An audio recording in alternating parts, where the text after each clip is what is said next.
Hello guys, morning. Welcome back to all of you again. आज आइए, आप लोग का पुनः स्वागत है। और आज हम लोग लिटरेचर का एक नया टॉपिक पढ़ने वाले हैं। का नाम है Bharat is my home. Bharat मेरा घर है ना, भारत मेरा बसेरा है, भारत के हम। आज हम लोग इस टॉपिक के बारे में पढ़। आप लोग सोच रहे होंगे सर, आप तो ऐप पर चले गए, कहाँ कहाँ। ऐप में भी थोड़ी सी समस्याएं हैं, नए ऐप पर काम चल रहे हैं। तो हम लोग कुछ जो ऐप में जुड़े हुए थे बच्चे, उनके लिए ठीक है, ऐप पर भी प्रसारण हो रही है। और जो बच्चे ऐप पर नहीं जुड़े हुए हैं, वो बच्चे जो हैं, और कोई बात नहीं, अब यूट्यूब से आप लोग आज आनंद उठाए, है ना, सही तरीके से। जिनके पास ऐप अनइंस्टॉल हो गया था, सब बच्चे आइए और सही ढंग से देखिए। चलिए, तो आज हम लोग पढ़ने वाले हैं भारत इज माई होम। आज हम लोग ये कंटेंट को लेने वाले हैं, है ना। एक बार तेजी से आप लोग इसको शेयर कर दें। और चलिए,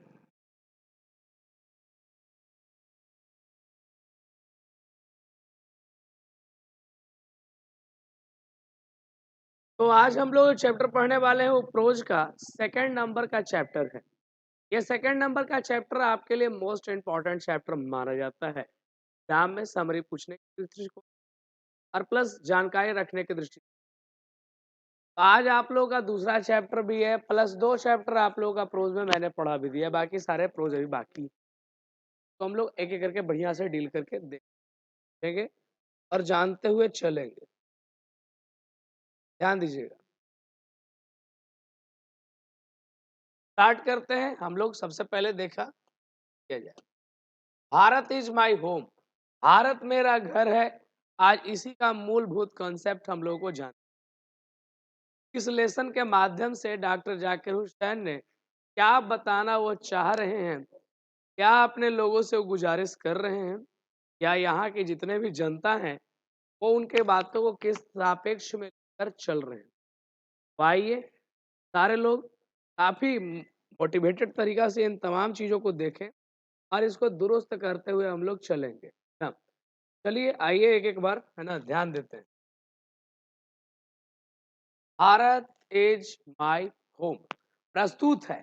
अगर आप भारतीय हैं तो पहले एक बार अपने कमेंट्स में आप लिखें ना भाई।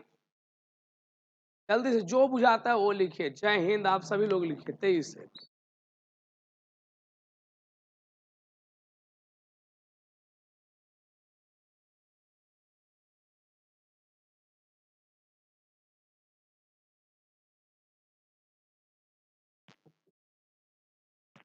Bharat is my home.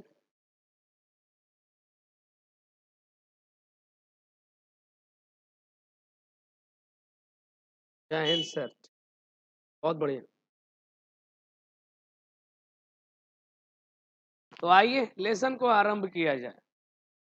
तो इस लेसन के आरंभ पर हम लोग ध्यान देते हैं कि राइटर हैं आपके डॉक्टर जाकिर हुसैन। डॉक्टर जाकिर हुसैन का जो बायोग्राफी है वो पहले हम लोगों को देख लेना है, किस हिसाब से है और कितना हम लोग जानकारी ले सकते हैं। टोटल इनके बारे में हम लोग बातों को जान लेते हैं और समझ लेते हैं। चलिए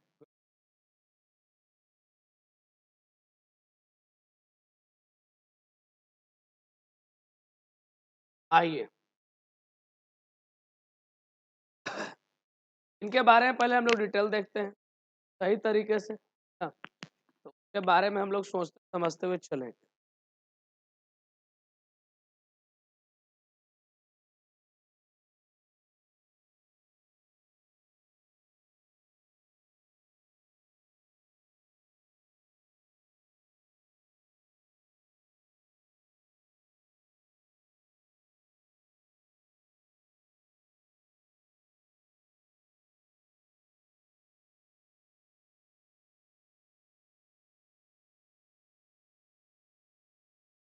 ठीक है,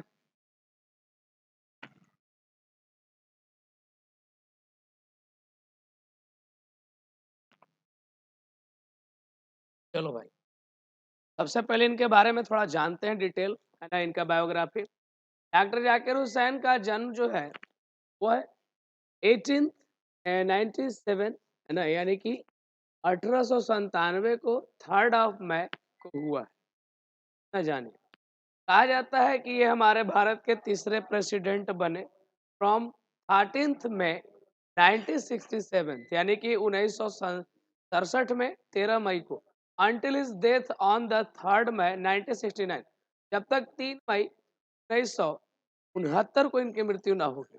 एन एजुकेशनिस्ट एंड इंटेलेक्चुअल, ये एक शिक्षाविद थे, साथ ही साथ कहा जाए तो बौद्धिक रूप से सक्षम, और was the countries first Muslim president, और ये हमारे देश के सबसे पहले मुसलमान प्रेसिडेंट के बारे में हुआ। फॉर्मर प्रेसिडेंट ऑफ इंडिया और गवर्नर ऑफ बिहार भी रहे हैं, है ना। चलिए जरा इनके बारे में और कुछ जानते हैं, ध्यान दीजिएगा।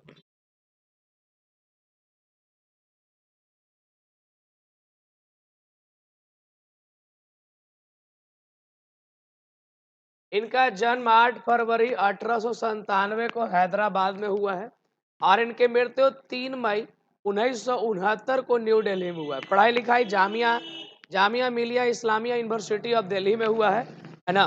कुछ अवार्ड्स भी जीते हैं, जैसे भारत रत्न।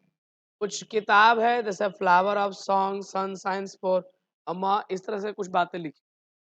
तो इस चैप्टर को शुरू करते हैं। इस चैप्टर को शुरू करने से पहले आप लोग को ये समझ लेना पड़ेगा कि डॉक्टर जाकिर हुसैन, क्या हम सभी लोग जो हैं अपने देश को सबसे पहला बात एक घर मानते हैं, और यहाँ के रहने वाले लोगों को हम लोग फैमिली मानते हैं, है ना।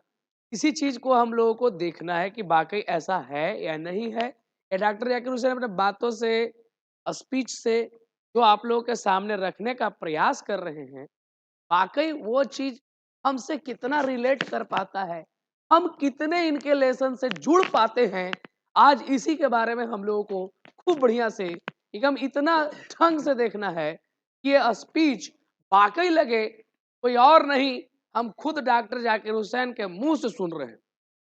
चलिए, आप लोग काफी काफी जोश खरोश में बने हुए हैं, बहुत अच्छा बात है, देखा जाए। चलिए, सबसे पहले ये यहाँ पर किस बारे में ये स्पीच है ना। यह स्पीच जो है वो रिलेट करता है इनके राष्ट्रपति बनने के प्रथम दिन जो ओथ होता है, जो शपथ होता है, शपथ में जो ये भाषण दे रहे हैं, वो भाषण जो दे रहे हैं, उसमें जो बातें ये बोल रहे हैं, उसी का रिटर्न स्वरूप आपके सामने है। मतलब ये एक बोला गया भाषण है, जिस भाषण को वहां के उस समय के नागरिकों ने सुना था, और अब आज आप वो सौभाग्यशाली हैं जो इनके इस भाषण को आप लोग आत्मसात करने वाले हैं, पदार्पण करने वाले हैं। तो देखते जाइए और समझते जाइए सही तरीके से, है ना। Good.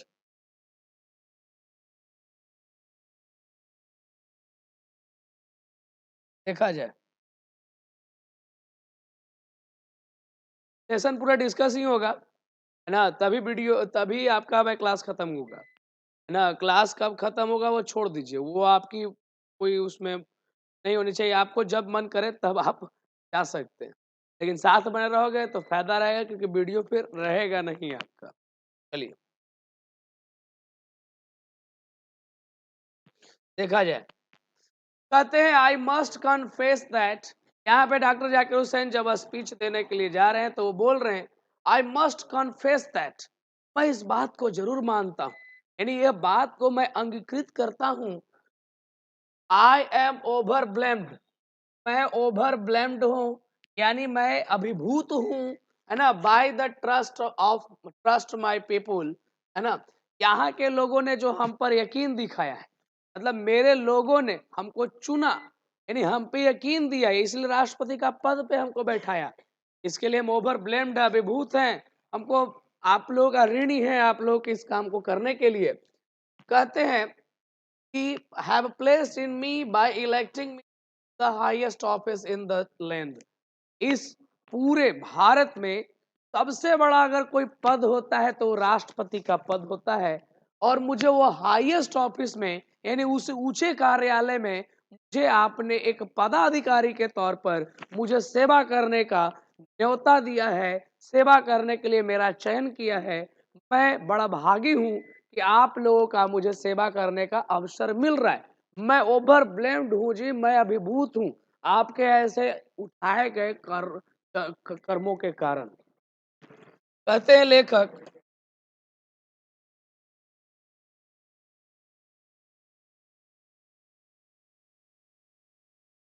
Doctor doctor Radha Krishnan, अब इनसे पहले वाले जो राष्ट्रपति थे की चर्चा स्टार्ट हो रही है ना।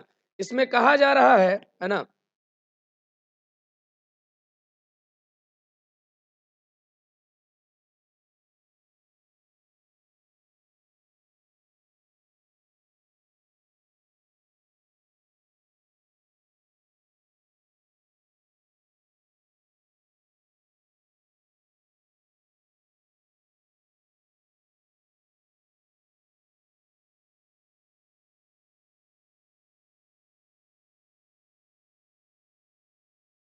अब आपका कमेंट्स पर मैं ध्यान नहीं दूंगा। मैं एक पल के लिए रुकिए, थोड़ा चैट ऑफ कर देता हूँ।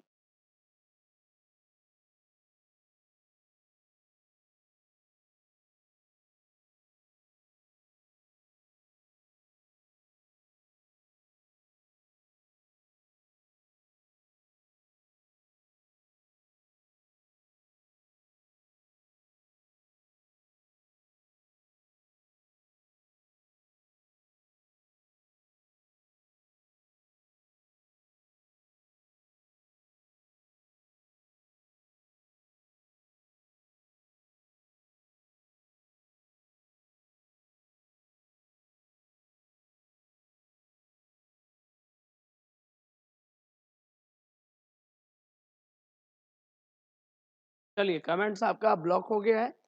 अब आराम से आप प्रेम से देखिए, उंगलियों की जो छटपटाहट है, छटपटाहट को थोड़ा शांत कर और ध्यान दें। कहा जा रहा है आपके सामने, doctor Radha Krishnan brought to the presidency a mental equipment, a degree of erudition and wealth of experience rarely to be found anywhere. अब डॉक्टर राधा कृष्णन के बारे में चर्चा करते हैं कि डॉक्टर राधा कृष्णन वो इंसान थे जो अपने प्रेसिडेंसी में, यानी अपने राष्ट्रपति की अध्यक्षता में, यानी वो जब राष्ट्रपति थे तो उस मार्गदर्शन में, अध्यक्षता के काल में उन्होंने भारत को क्या क्या दिया। तो उन्होंने भारत को मेंटल इक्विपमेंट, मानसिक षड्यंत्र उन्होंने दिया, डिग्री ऑफ एरुडेशन, विद्वता का उन्होंने एक डिग्री दिया, एक दर्जा दिया, और वेल्थ ऑफ एक्सपीरियंस, और अनुभव की उन्होंने संपदा दी। इतना चीज उन्होंने दिया।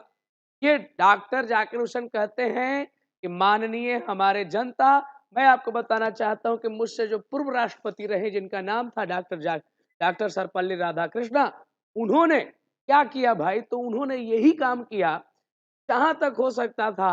उन्होंने हमारे देश के लिए अनुभव की संपदा, ज्ञान का दर्जा और मानसिक इक्विपमेंट्स जहां तक हो सकता है उन्होंने प्रदान करने का काम किया है। हमें कहा जाता है, during a life time during a life time devoted to the pursuit of knowledge and trust, है ना। जो लोग जीवन भर ट्रस्ट, विश्वास और ट्रूथ, सच्चाई के खोज में रह गए, he has done more than probably any other man, वो उन लोगों के तुलना में हमारे देश के लिए ज्यादा काम किए और हम लोग उनके तुलना में उतना काम नहीं किए हैं। ये बता रहे, मतलब देखिए यहाँ पर इंडियन संस्कार झलकता है। किस प्रकार से वो जब राष्ट्रपति बन रहे हैं तो अपने जो पहले पूर्व राष्ट्रपति जो थे डॉक्टर सर्वपल्ली राधाकृष्णन, उनका वो बखान करते हैं। पहला राष्ट्रपति तो डॉक्टर राजेंद्र प्रसाद थे, उनके निधन के बाद इन्हीं को चयन किया गया था। तो ये उनको अपना एक इंडियन कल्चर दिखा रहे हैं कि बुजुर्गों के प्रति कितना रिस्पेक्ट है। वो बता रहे हैं, उनके महिमा गान कर रहे हैं, महिमा मंडन कर रहे हैं। देखिए कितने बड़े आदमी थे, उन्होंने क्या नहीं किया था हमारे देश के लिए। ये हर कोई वहां पर इस तरह से अपने एक श्रद्धांजलि देने का काम कर रहे हैं। कहते हैं, to bring out and explain Indian philosophical thoughts and the oneness of all true spiritual values.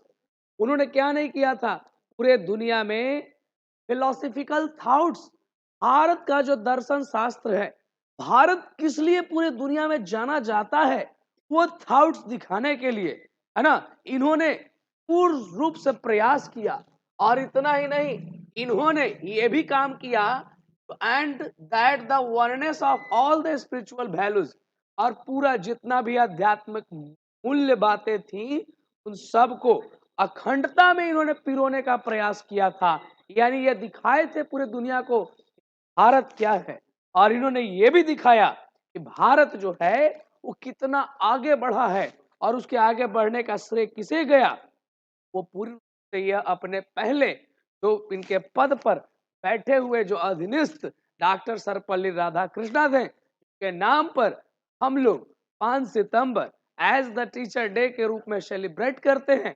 उनका यह महिमा गान कर रहे हैं। कुछ बातें इसमें सही भी है, बातें इसमें, अब मैं उसा नहीं जान चाहता, पॉइंट पर रही है ना। चलिए, अच्छा रहेगा, सुनिए। He has never lost his faith, है ना, in that the essential humanity of man. उन्होंने कभी इंसान के अंदर से, इंसानियत के ऊपर से भरोसा नहीं उठाया। वो जानते थे कि मानव के अंदर जो जरूरी मानवता होती है वो इंसान के अंदर जरूर है। इंसान इंसान एक दूसरे से कनेक्ट है यार, इसी कारण से आप हिंदी में पढ़ते हो जन जन का चेहरा एक। इसलिए वो मानते थे कि हर इंसान जो है एक दूसरे से कनेक्ट है, इंसान के अंदर ह्यूमैनिटी बचा हुआ है, इंसान के अंदर मानवता कायम है। इस मानवता का हम लोगों को ज्ञान है, क्योंकि एक दूसरे से हम जुड़े हैं। जैसा हम विचार रखते हैं, सज्जन लोग की तरह विचार रखते हैं, बदमाश लोग बदमाश लोगों की तरह विचार रखते हैं, लेकिन उतना होने के बाद भी सबके पास ह्यूमैनिटी है, यानी सबके पास मानव, सबके पास अपना एक इज्जत है, इज्जतदारपन है ना। और यही बात वो बता रहे हैं कि वो इस बात को कभी नहीं अस्वीकार है कि इंसान के अंदर इंसानियत नहीं होती है। दुनिया में कभी भी ऐसा नहीं हो सकता है कि इंसान के अंदर इंसानियत ना हो। भले ही वो कुछ पल के लिए अपने आप को दिखा रहा है कि वह दुनिया का सबसे राढ़ व्यक्ति बन रहा है, दुनिया का सबसे लंठ व्यक्ति बन रहा है, दुनिया का आवारा व्यक्ति बन रहा है, लेकिन कहीं ना कहीं उसके अंदर वो इंसानियत है। यही माना जाता है। बहुत से फिल्मों में आप लोग देखते हैं, कोई भी इंसान जो है जन्म से आतंकवादी, जन्म से चोर नहीं होता है, परिस्थितियां बना देती है। वो अच्छा इंसान है, लेकिन उसकी परिस्थितियां ऐसी हो गई कि ऐसा करना पड़ गया। तो दैट्स वाई यहाँ पर वो यही बता रहे हैं कि that essential humanity of man, इंसान के अंदर जो ह्यूमैनिटी है वो गायब नहीं हुआ है। कहते हैं and he himself has never test to, और वो कभी भी अपने आप को पीछे नहीं भगाए, है ना। Champion the right of all man to live in dignity with the justice. वो कभी भी अपने आप को चैंपियन बनाने के पीछे नहीं भागे कि हम विजेता बने, हम सुपरस्टार बने, नहीं। डॉक्टर सर्वपल्ली राधाकृष्णन का व्यक्तित्व ऐसा था जी, जो कहा जाए तो कहा जाता है कि वो चाहते थे हर इंसान जो है वह डिग्निटी से जिए, मर्यादा से जिए, और न्याय के साथ जिए, जस्टिस के साथ जिए। वो ऐसा लाइफ चाहते थे। हमारे देश के नागरिकों को इतना बेहतर माहौल देना चाहते थे कि हर इंसान एक सुखद माहौल में जिए, जिसके पास न्याय हो, जिसके पास मर्यादा हो जीने का।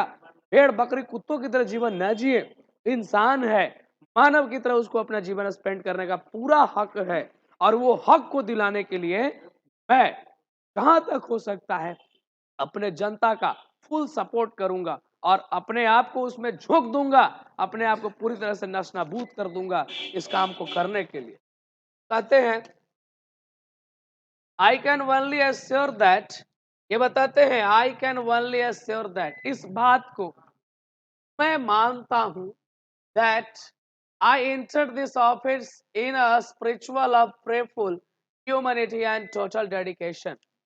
मैं जब इस राष्ट्रपति के ऑफिस में जा रहा हूं, इस भावना से जा रहा हूं, इस भीतर की अभिभूत करने वाली जो हमारी मनसा है, मैं ये सोच के जा रहा हूं भाई, मैं प्रेफुल ह्यूमैनिटी, खूब प्रार्थनीय, है ना, मानवता का भीतर में हमारे अंदर बात रहेगा, और टोटल डेडिकेशन, पूर्ण निष्ठा, माने काफी विनम्र भाव से जाएंगे। और इतना ही नहीं, पूर्ण निष्ठा से जाएंगे, एक काम नहीं छोड़ूंगा मैं, हर काम को कंप्लीट करके आऊंगा, ऐसा मैं वचन देता हूं। और यही वचन के साथ उन्होंने इस बात को आपके सामने रखा कि मैं हूं आप लोगों के लिए, यहाँ के लोगों को मैं यकीन दिलाता हूँ कि पूरा निष्ठा के साथ मैं काम करूंगा। वैसे भी इंडियन के अंदर एक लक्षण होता है, पूरे निष्ठा के साथ वो अपने काम को समर्पित करते हैं। ये एक भारतीय लोगों की निष्ठा होती है, क्योंकि बहुत से लोगों के पास नहीं होती है। चलिए कहते हैं कि देखा जाए, ये बताते हैं यहाँ पे कि I have just taken the oath of loyalty to the constitution of India, और मैंने भारत के संविधान के प्रति लॉयल रहने का, वफादार रहने का मैंने शपथ लिया। मैंने कसम खाई है, मैं भारतीय संविधान के प्रति कभी भी किसी भी प्रकार का बेगैरत, बद इरादा कोई काम नहीं करूंगा। मैं पूर्ण निष्ठा, समर्पण और पूरे लगन के भावना से जो मैंने एक एक वचनों को पढ़ा है उसे आत्मसात करने का प्रयास करूंगा।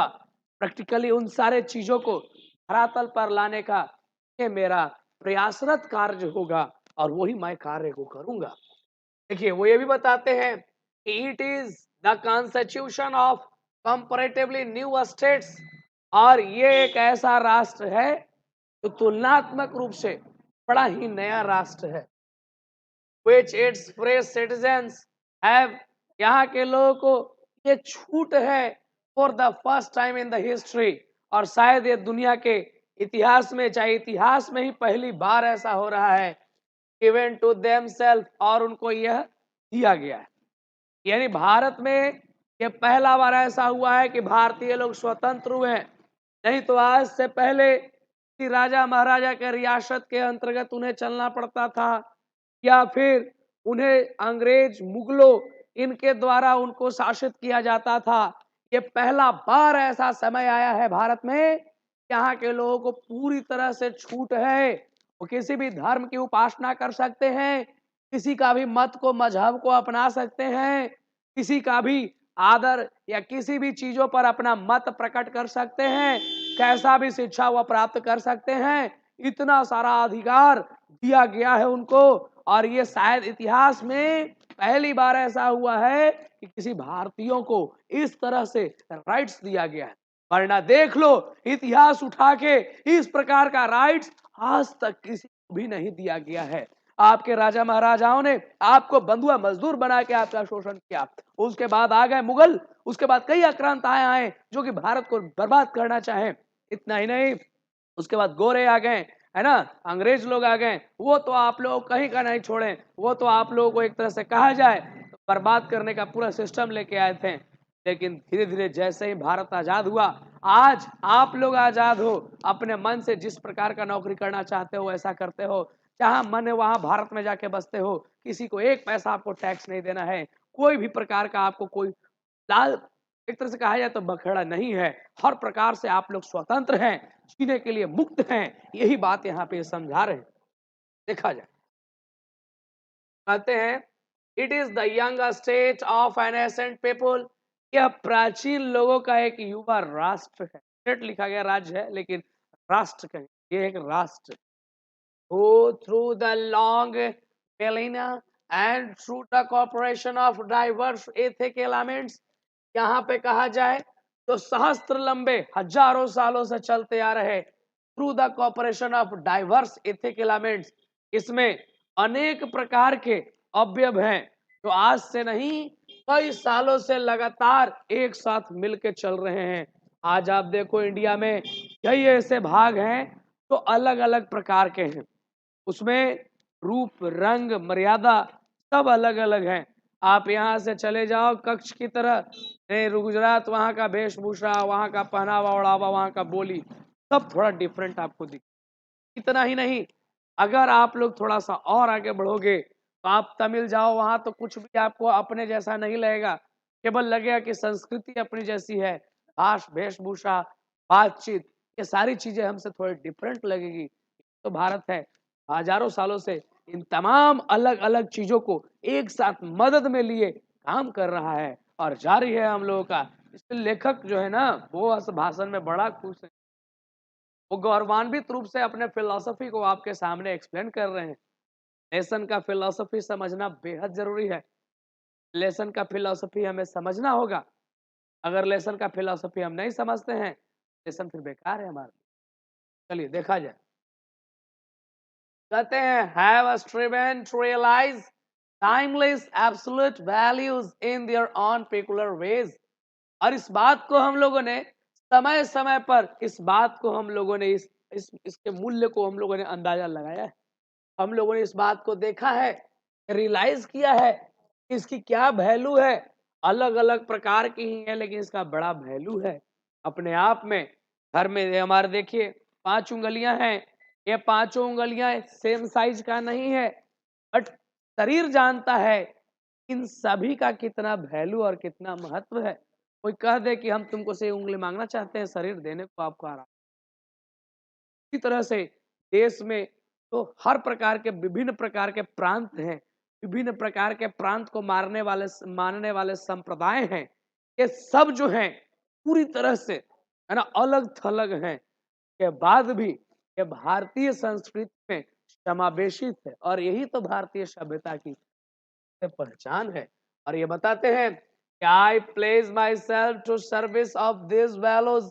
और मैं ये शपथ लेता हूं मैं इन तमाम अलग अलग प्रकार के मूल्यों के प्रति पूर्ण रूप से समर्पित और निष्ठावान रहूंगा जिसे आप लोगों को मैंने बताया है। देखा जाए लेखक बोलते हैं आप लोगों से फॉर दो सम कॉन्क्रीट रियलाइजेशन। और इसके लिए हमें कुछ चीजों का कॉन्क्रीट रियलाइजेशन होना चाहिए, ठोस रियलाइजेशन, ठोस आभास होना चाहिए, है ना। Of a value may become inadequate with the change of circumstances.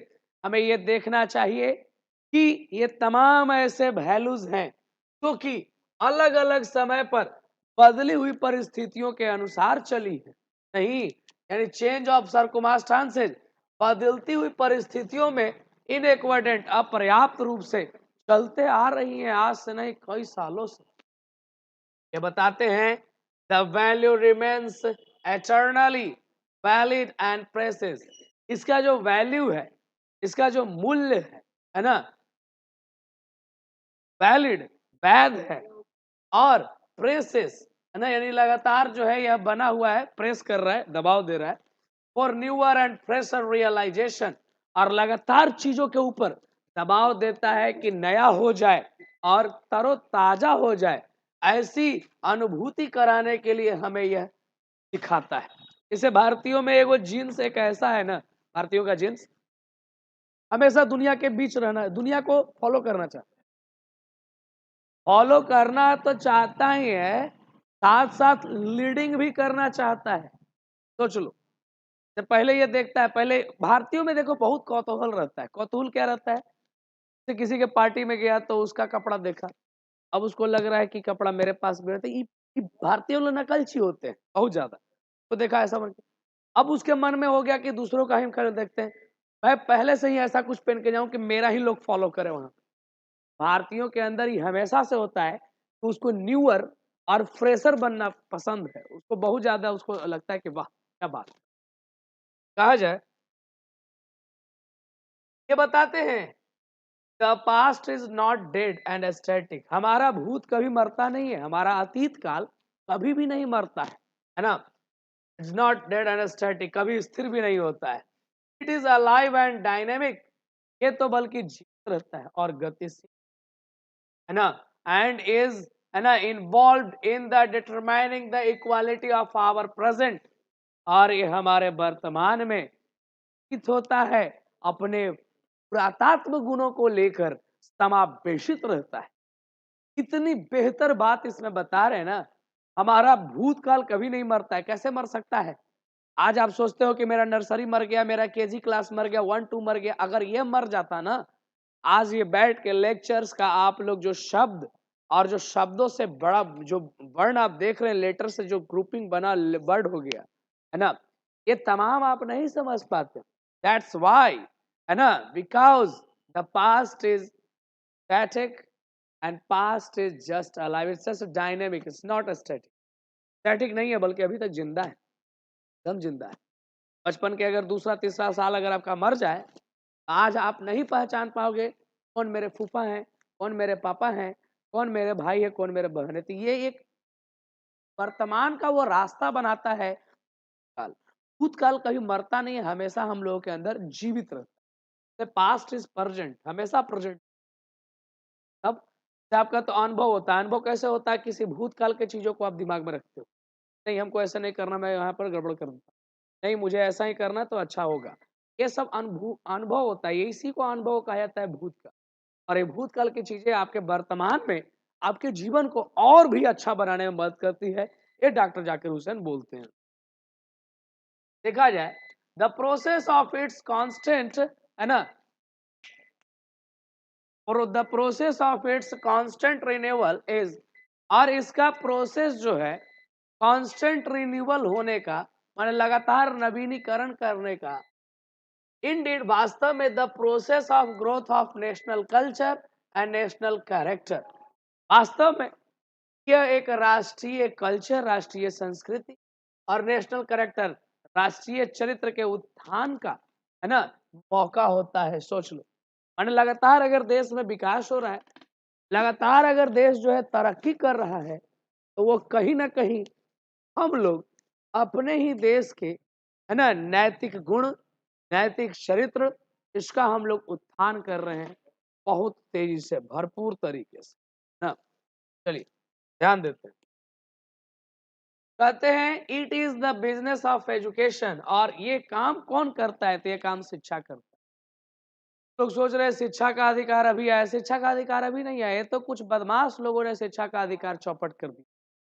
शिक्षा का अधिकार तो बरसों से, पुरखों से चला आ रहा है ना। जिस गुरुकुल में, है ना, श्री राम पढ़ा करते थे, उसी में उनका एक दोस्त जो था, जो कि केवट था, वो भी पढ़ा करता था, कि बाद में मिला तो कहा मेरा बचपन का मित्र है, ये भी पढ़ाई करता था। सोचो इस तरह से जो है ना, मतलब शिक्षा का अधिकार कभी रुका नहीं है। ये कुछ बदमाश लोग, सरकार की गलत नीतियों ने उसे रोक दिया। लेकिन ये बता रहे हैं ये काम एजुकेशन का है, अगर जैसे जैसे शिक्षा बढ़ेगा वैसे वैसे हम लोगों का विकास होगा। एज आई सी इट, जैसा कि मैं देखता हूं, है ना, दिस द कांस्टेंट रिन्यूअल, इस बारे में कि इसका लगातार विकास हो सकता है या लगातार नवीनीकरण में बन सकता है। And I may be forgiven the presumptions that, और माफ कीजिएगा अगर मैं कुछ ज्यादा ही बोल जाऊं, प्रिजम्पशंस माने बात को पूर्वानुमानित रूप से कुछ ज्यादा ही आपसे कह दूं, है ना। My choice to this high office has mainly, और मेरा चॉइस ये है कि ये जो बड़े पद पर, बड़े कार्यालय में मैं आया हूं, इसमें मुख्यतः, इफ नॉट एंटायरली, पूरी तरह से नहीं लेकिन मुख्य रूप से, been made on account of my long association with the education of my people, कि भाई मेरे लोगों को, है ना, लंबे समय तक मैं शिक्षा से जुड़ा हुआ एक शिक्षाविद इंसान रहा हूं, और मैं चाहता हूं कि मेरे भारत के लोग भी शिक्षित हो पाए। आई मेंटेन दैट, मैं इस बात को ये प्रबंधित करता हूं, व्यवस्थित करता हूं, मैंने इस बात को मैं स्वीकारता हूं, मानता हूं इस बात को। Education is a prime instrument, शिक्षा एक मुख्य औजार है। शिक्षा एक वो सबसे, है ना, मेन साधन है, मुख्य साधन है, के वजह से ऑफ नेशनल प्रोसेस, राष्ट्रीय उद्देश्य में, and that quality of education, और शिक्षा का जो क्वालिटी है, जो गुण है। अब देखो भाई, शिक्षा का प्रोसेस ही मेन है। कोई कहेगा कि हमको अमेरिका से आगे बढ़ना है, तो अमेरिका से आगे आप कैसे बढ़ोगे? हाउ? अमेरिका के लूर लक्षण को पहले जानना पड़ेगा, इसके लिए हमें अमेरिकियों के पास जाना पड़ेगा, उनका पहले लैंग्वेज के अनुसार उनका बिहेव जानेंगे, उनका सोच जानेंगे, उनका तौर तरीका जानेंगे, तभी हम उनसे बराबरी कर सकते हैं या उनके आगे निकल सकते हैं। पढ़ाई करना बड़ा जरूरी है, पढ़ोगे नहीं तो देश पीछे रह जाएगा, देश पीछे होगा तो होंगे, हमारी बेइज्जती है। इस पीढ़ी में आने के बाद भी हम देश का उत्थान नहीं कर पाए, तो धिक्कार है ऐसी पीढ़ी पर जो देश के तरक्की में योगदान नहीं दे पाएंगे। कहा जाए, कहते हैं in is incapably involve in that the quantity of nation, जो कि चाहिए ना चाहिए, जैसी आपकी शिक्षा होगी वैसा देश का गुण होगा, गुणवत्ता होगी देश की। सोच लीजिए, है ना। महात्मा गांधी ने कहा था किसी भी देश के बारे में जानना है तो पहले उसके गांव में पढ़ रहे लोगों को देखो, गांव के बच्चों को देखो कि पढ़ाई क्या हो रहा है। अगर पढ़ाई जबरदस्त है, पढ़ाई बेजोड़ है, समझो वो एरिया, वो जगह, वो राष्ट्र प्रीम होते जा रहा है, बढ़ेगा। क्योंकि जितना श्रेष्ठ एजुकेशन हमारे पास होगा उतना ही हम लोग बेहतर और विकसित रूप से आगे बढ़ सकते हैं। आज देख लो, आपके पास अच्छा ज्ञान है या आपके पास अच्छा ज्ञान था आपके भैया का, दीदी का, चाचा का, मामा का, ये लोग आज किसी न किसी कोई ना कोई जॉब में है या कोई ना कोई बड़े पद पर चले गए हैं आपके खानदान से। क्या वजह क्या था? क्या वजह था? एजुकेशन, शिक्षा।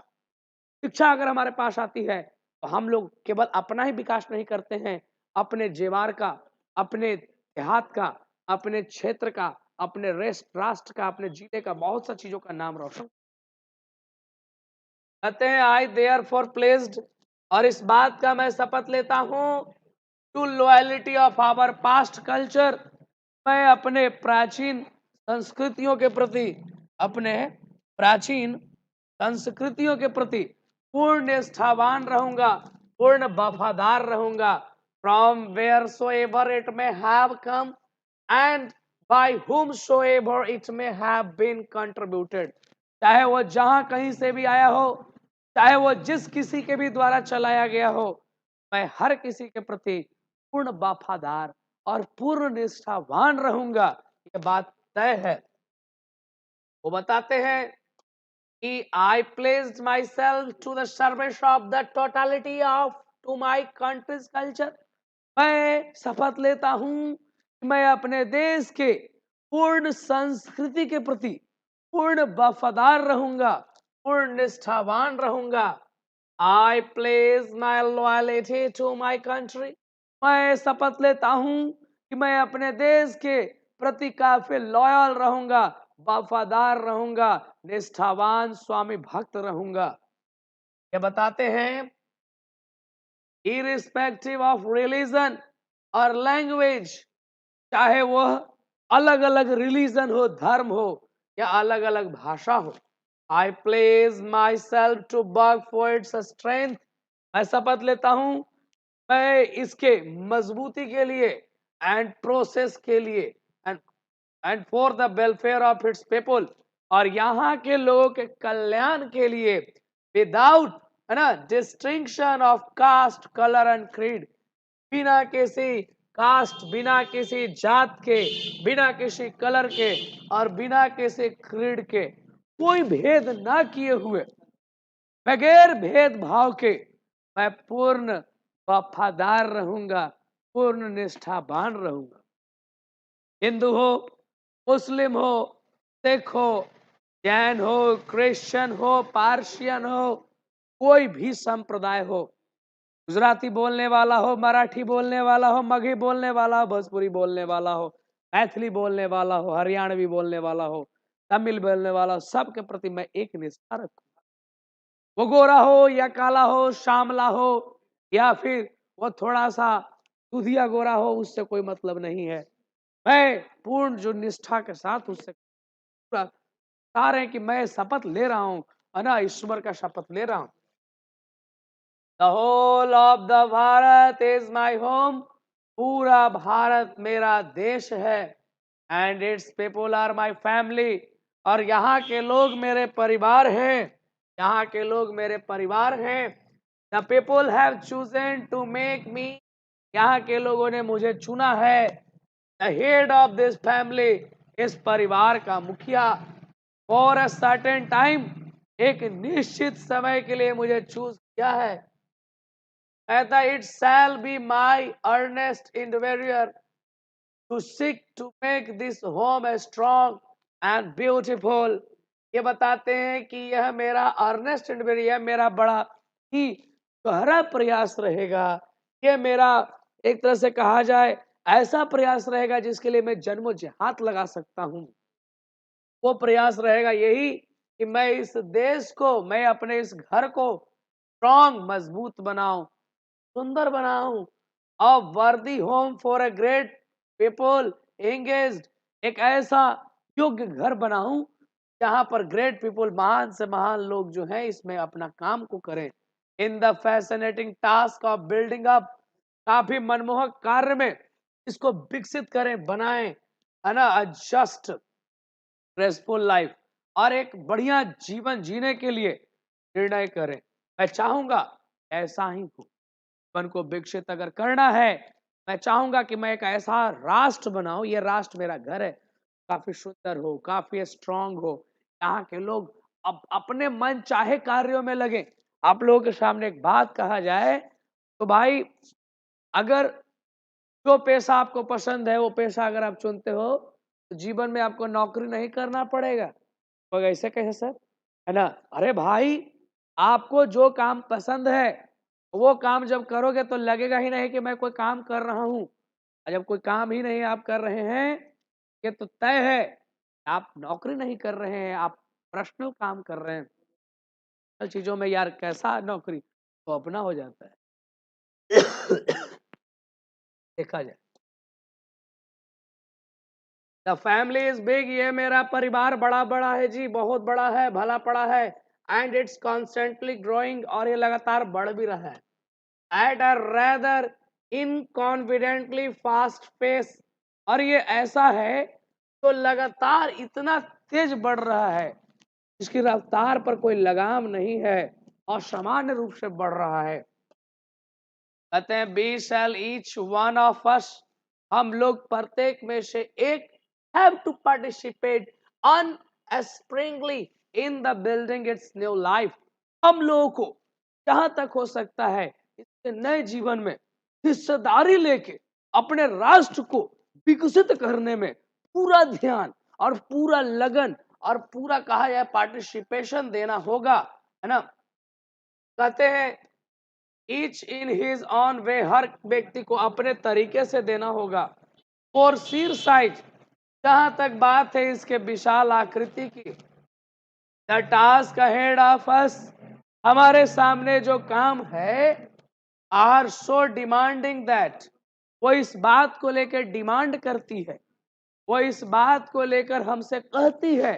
आज हमारे देश का सिचुएशन हमसे पुकार पुकार के, चीख चीख के, हमारे कानों में जो लगे हुए ईयरफोन और हमारे कानों में जो पड़े हुए आज के पश्चिमी सभ्यता की जो झुंझलाहट भरे रिमिक्स गाने हैं, उसके बीच वो अपने दम को तोड़ रही है, गीतों को गुनगुना रही है कि हमें विकसित करो, लेकिन हम विक्षिप्त लोग हैं, हम लोग उसके इस दर्द भरी पीड़ा को महसूस भी नहीं कर पा रहे हैं। ये एक हमारे लिए सबसे बड़ा पीड़ादायी बात हो जाएगी जब हम भारतीय सभ्यता को भीतर से समझेंगे। कहा जाता है भाई, no one can afford to sit back, आज किसी को भी पीछे हाथ में हाथ धर के रखने का, बैठने का जरूरत नहीं है। यानी आप बेरोजगार नहीं रह सकते हो। कुछ लोग कहेंगे नौकरी नहीं मिल रहा है, अरे यार कितनों को नौकरी मिलेगा। आप अपने से देखो, इस दुनिया में जितना लोग काम कर रहे हैं, सरकार के औकात नहीं है इतने लोगों को नौकरी देने का, है ना। तो वही बता रहे हैं कि पीछे नहीं बैठना है। एंड जस्ट वॉच और let it frustration become endemic in our country, और अपने देश को, है ना, केवल और केवल ऐसे ही बेबस नजरों से, ऐसे ही कहा जाए तो मासूम भरी नजरों से, है ना, निराशा भरी नजरों से देखना ये उचित है। The situation demands of us work, work and more work. आज ये सिचुएशन हमसे डिमांड करती है काम, काम और काम। साइलेंट एंड सिंसियर वर्क, शांत और गंभीर काम।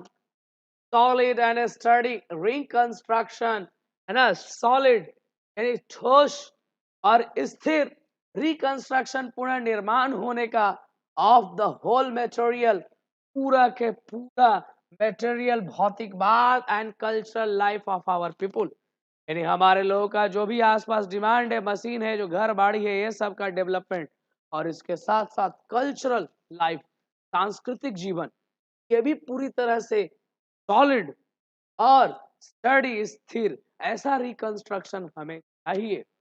तब होगा जब हम काम करेंगे। This work as I see it, यह जो कार्य है जो मैं देख पा रहा हूं, एज टू एक्सेप्ट, ये दो भागों में बांटा जा सकता है। ये जो कार्य है इसे हम दो भागों में बांट सकते हैं, work on one self and work for the society around.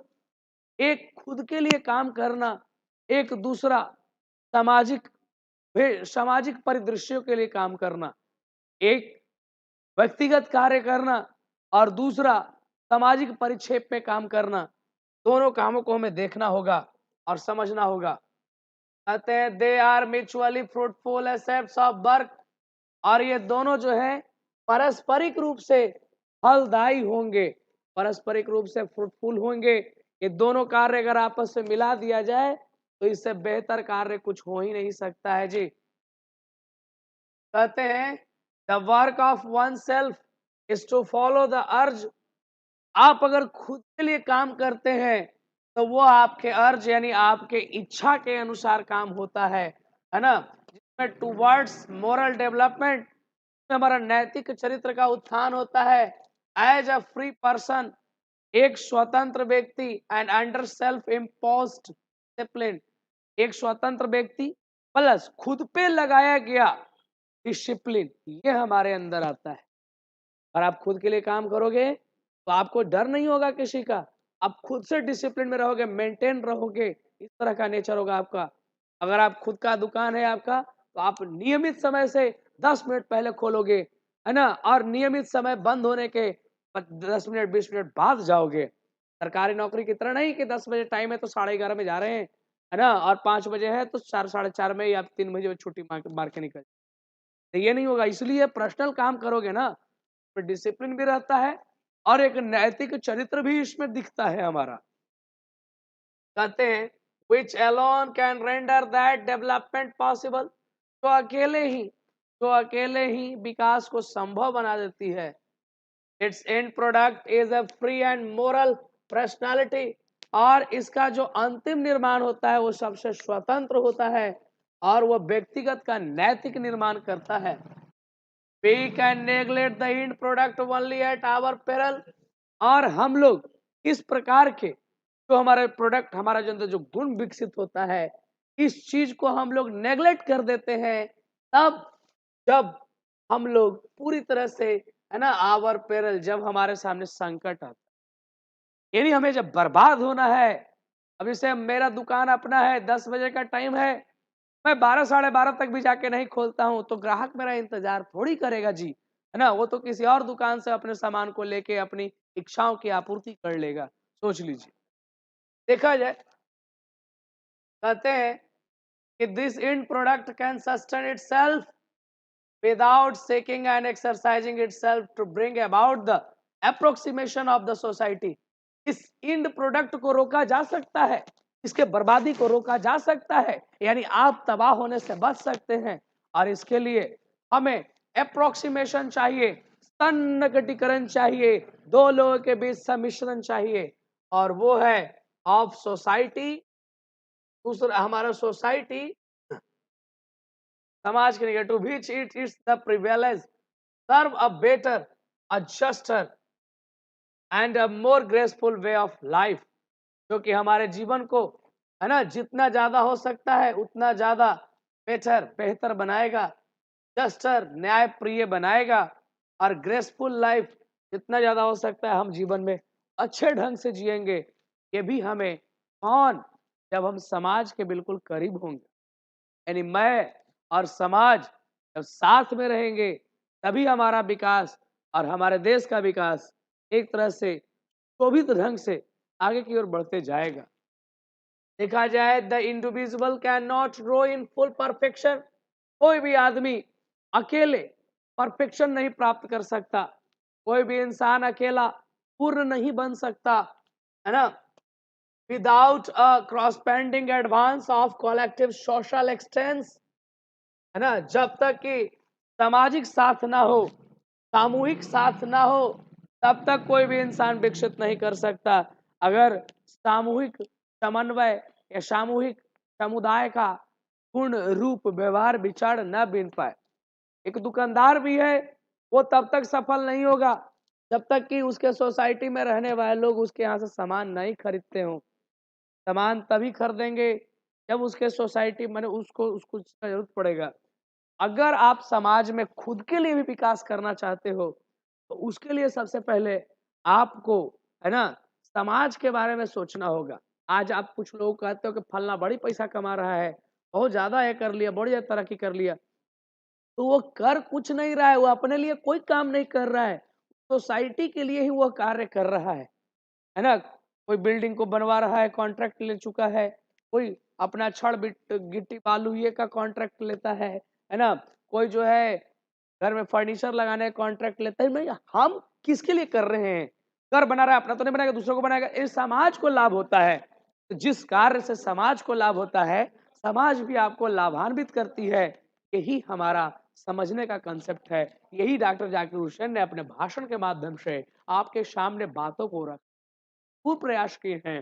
देखा जाए,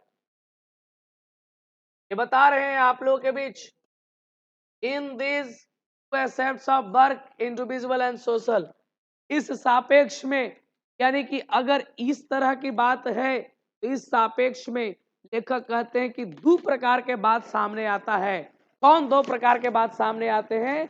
आइए उन दो बातों में के बारे में हम लोग देखते हैं और जानते हैं। पहला है आपका इंडिविजुअल, यानी कि व्यक्तिगत, और दूसरा सोशल, यानी कि सामाजिक। दो प्रकार की चीज, एक व्यक्तिगत और दूसरा सामाजिक चीज। This dual effort will give to the life of our state a special flavor. ये जो दोहरा प्रयास होगा, एक व्यक्तिगत और एक सामाजिक, ये हमारे देश को, हमारे राष्ट्र को फलने फूलने में बहुत मदद करेगा। हमारे राष्ट्र को एक अलग ही प्रकार की पुष्प रूप से पुष्ट करेगा। सोच लो, for the state to us, और हमारे लिए जो राष्ट्र है, will not be just and the organisation of power, ये केवल शक्ति का संगठन नहीं बनेगा, है ना, बट अ मोरल ऑर्गेनाइजेशन, यह एक मोरल नैतिक संगठन बनेगा। यानी केवल शक्ति में लठैत नहीं बनना है, हमें हमें कलम से जज बनना है, वकील बनना है, ताकि हम लोग पास पावर भी रहे, लेकिन उसको हम लोग कानूनी दाव पेच से उस चीज को देखें, किसी के साथ गलत ना हो जाए, न्यायिक ढंग से उस चीजों को देखें। कहते हैं it is a part of national temperament, और यही तो राष्ट्रीय मिजाज का एक हिस्सा है।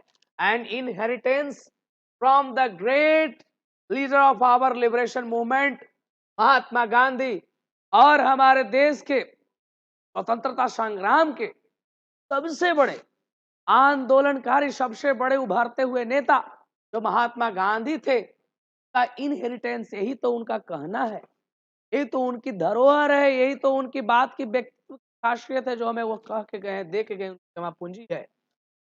That the power should be used only for moral purpose, हमें अपने शक्ति का प्रयोग नैतिक कार्य के लिए करना चाहिए। अच्छे कार्य में शक्ति का प्रयोग कीजिए, दुरुपयोगिता वाले कार्यों में शक्ति का दुरुपयोग मत करो।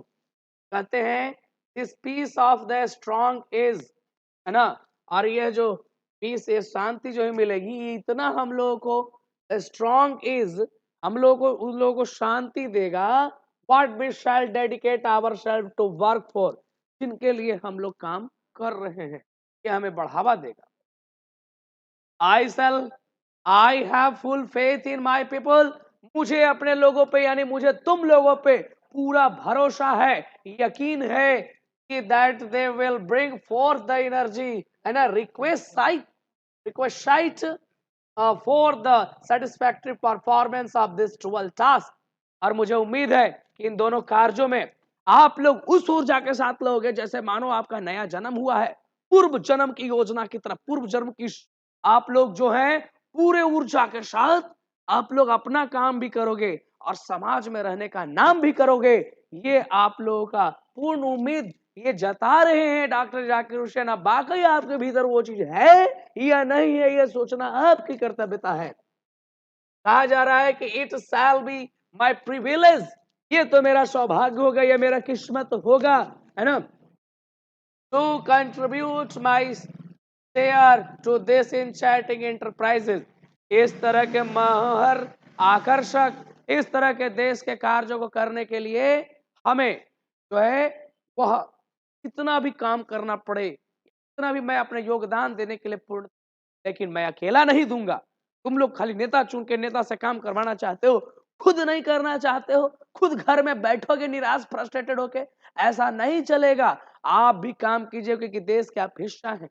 देश को अगर आप विकसित देखना चाहते हैं तो हर एक हाथ देश की हाथ है। ये उसके विकास में मजबूती के लिए पकड़, इस ग्रिप, इसकी मजबूत जितनी भी इसकी पकड़ होगी, यानी रेत भी अगर आपके हाथों में आ जाए तो ऐसे बन जाए कि वो फिसक नहीं सकती है, वह उससे झड़ नहीं सकती है। उस तरह से आपको भी देश में, है ना, प्रगति को सामाजिक रूप से और व्यक्तिगत रूप से बैठना कभी नहीं है, कभी भी नहीं है। मेरे पास नौकरी नहीं है, मैं अपना कुछ काम करूंगा, प्राइवेट काम करूंगा, कुछ भी करूंगा। घर में बैठने से बेहतर है कि मैं मेहनत का 2 रोटी खाऊंगा, अपने खेतों में काम करूंगा, जिस तरह से हो सकता है अपने लिए और अपने समाज के लिए, दोनों तरह से मिला जुला के इस कार्य को काफी इंचैटिंग ग्रेसफुल तरीके से, यानी कि सौभाग्यशाली और शोभित ढंग से करूंगा। यही वो समझाना चाह रहे हैं, है ना। अब आप लोग इस लेसन से क्या समझे, क्या नहीं समझे, अब जरा मैं आप लोगों का चैट सेक्शन ऑन कर दूं। चलिए, यही वो समझाना आप लोगों से चाह रहे हैं। तो ये आप लोगों ने पूरा क्लास इसका ये इस लेसन को किया, इस लेसन में वो बहुत ढंग से बताए हैं। चलिए,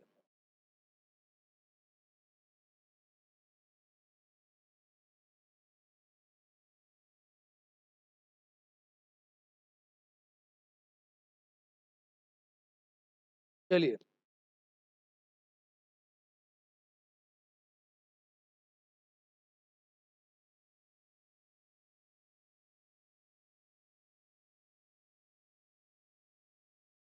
तो आज का चैप्टर समझ में आया। ये जो लेखक थे अपने भाषण के माध्यम से बहुत बातें बताएं कि हम किसी प्रकार का भेदभाव नहीं करेंगे, सब लोग मेरे जैसे एक हैं, और यहाँ के लोग मेरे लिए उतने ही वंदनीय पूजनीय हैं ना मेरे घर के, क्योंकि आया पूरा भारत मेरा घर है। तो मुझे कुछ क्षण के लिए, है ना, मौका दिया है सेवा करने का।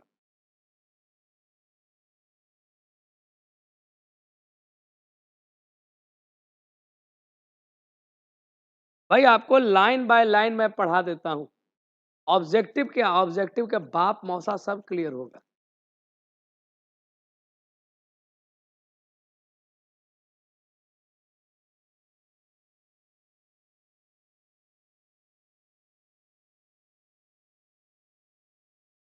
देखिए, मूलतः इनका कहने का मतलब यही था, इस माध्यम से उन्हें एक प्रेसिडेंट का एक पद दिया गया है लोगों के द्वारा, बहुत अभिभूत है, और भाषण के दौरान अपने आप को रोक नहीं पा रहे हैं, अपने अंदर की तो उनके अंदर फीलिंग भरी हुई उसको बताना चाहते हैं कि ये देश सदियों से है, आज से नहीं है, कई सालों से ये देश चलते आ रहा है, और इसके चलने का पीछे प्रोसेस है यहाँ के लोग जो बहुत ज्यादा मेहनती है, वर्क काम को बहुत हैं।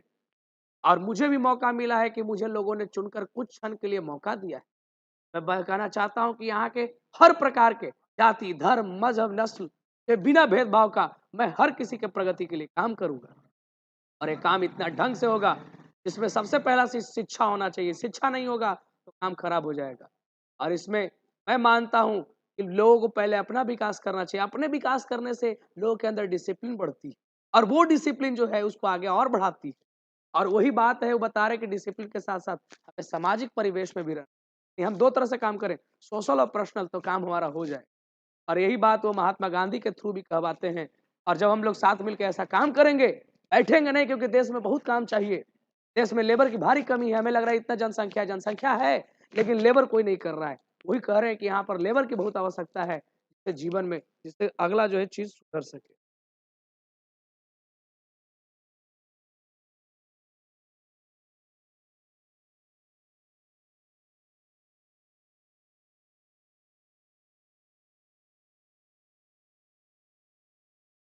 चलिए, जिन्हें कुछ और भी बातें हैं वो हमारे नंबर पे कॉल कर लीजिएगा।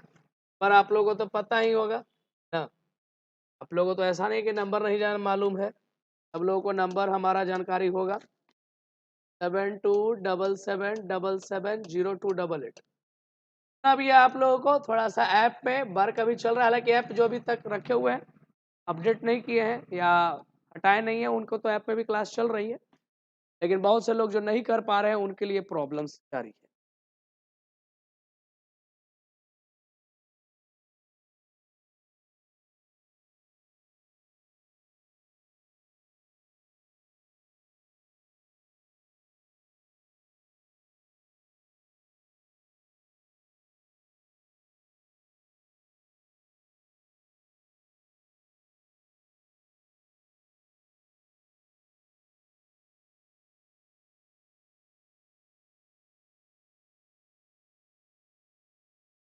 सब तो बुक।